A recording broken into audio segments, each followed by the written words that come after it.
Hello and welcome to A1 channel. A man lived in an airport for almost 2 decades. Mehran Karimi Nasseri was left stranded in an airport after losing his refugee documents. He was seeking asylum in Belgium after being exiled from Iran and decided that he wanted to travel to the UK and settle there.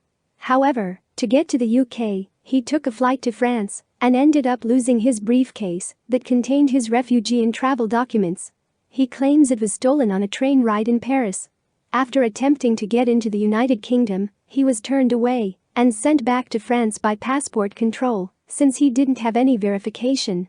When he was returned back to France, the French police arrested him for not having his papers but then released him since his stay in the airport itself wasn't against any rules.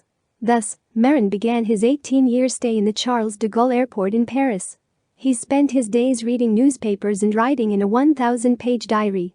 People all over the world heard of his story and sent him money and well wishes. A French human rights lawyer by the name of Christian Berget decided to try and help Mehran by getting him some identification. There was one major problem, though. Belgium couldn't issue new papers to Mehran. They said that he needed to be there in person, and they couldn't issue papers to a refugee who's left their country. Belgium stubbornly stuck with this rule until 10 years later, when they finally issued Mehran new papers. By this point, Mehran was a tad bit crazy. He'd spent well over 10 years living in an airport, and his story started falling apart at the seams.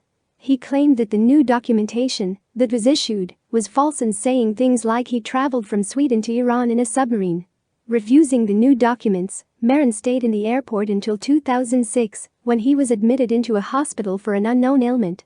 He was released in 2007 and now lives in Parisian suburbs after being issued a residency permit by the French government. His story also sparked the inspiration for the 2004 film, The Terminal. It's definitely a crazy story.